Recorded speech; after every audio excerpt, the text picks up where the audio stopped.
દર્શક મિત્રો, કનેક્ટ ગુજરાતના સીજી એક્સપ્રેસ ન્યૂઝમાં હું આકાંક્ષા આપ સૌનું સ્વાગત કરું છું। નજર કરીએ દેશ દુનિયા અને રાજ્યની તમામ ખબરો પર।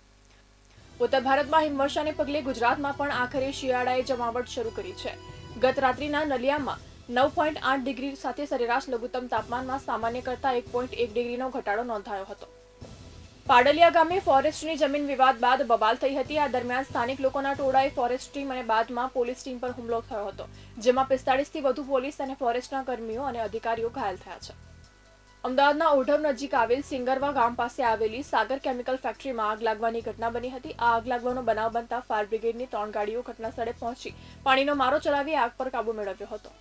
શિવરાજસિંહ ચૌહાણની સુરક્ષામાં અચાનક વધારો કરવામાં આવ્યો છે। ગૃહ વિભાગના ઇનપુટ અનુસાર આ નિર્ણય લેવામાં આવ્યો છે, જેમાં મધ્યપ્રદેશ ડીજીપીને પત્ર લખીને જાણ કરાઈ છે કે શિવરાજસિંહ ચૌહાણ પાકિસ્તાનની ગુપ્તચર સંસ્થા આઈએસઆઈના નિશાના પર છે।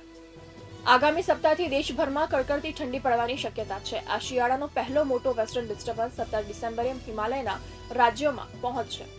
તેની અસરથી 18થી 20 ડિસેમ્બરની વચ્ચે જમ્મુ કાશ્મીર, લદ્દાખ અને હિમાચલ પ્રદેશમાં હિમવર્ષા થવાની સંભાવના છે। દિલ્હી ધીમે ધીમે ગેસ ચેમ્બર બની રહ્યું છે। પ્રદૂષણ એટલા હદે વધી ગયું છે કે રાજધાનીમાં AQI 400 ને પાર પહોંચી ગયો છે, જે બાદ દિલ્હી NCRમાં ગ્રેબ 4ના પ્રતિબંધો લાગુ કરવાનો નિર્ણય લેવામાં આવ્યો છે।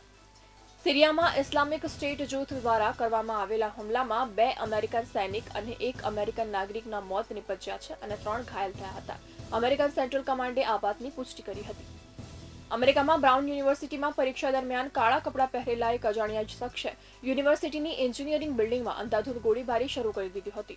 આ જીવલેણ હુમલામાં 2 લોકોના જીવ ગુમાવ્યા છે અને અન્ય 8 લોકો ગંભીર રીતે ઘાયલ થયા છે। યુક્રેનના ઉર્જા ઇન્ફ્રાસ્ટ્રક્ચર પર રશિયાનો વધુ એક ભીષણ હુમલો થયો છે। આ મામલે ઝેલેન્સ્કીએ જણાવ્યું હતું કે રશિયાએ 450થી વધુ ડ્રોન અને 30 મિસાઇલોથી યુક્રેનના ઉર્જા ઇન્ફ્રાસ્ટ્રક્ચર પર હુમલો કર્યો છે, જેને કારણે ઘણા વિસ્તારોમાં વીજળી અને પાણી પુરવઠો ખોરવાઈ ગયો છે। અલ્લુ અર્જુનના પુષ્પા 2નું પાત્ર એક કન્ટેનરમાં છુપાઈને જાપાન પહોંચતું જોવા મળ્યું હતું। હવે ફિલ્મ રિલીઝના 1 વર્ષના અધિક સમય પછી અલ્લુ અર્જુન કાયદાકીય રીતે જાપાનમાં એન્ટ્રી લેશે। આ વખતે તે પોતાની પુષ્પા 2ની રિલીઝના પ્રમોશન માટે જાપાન જવાનો છે।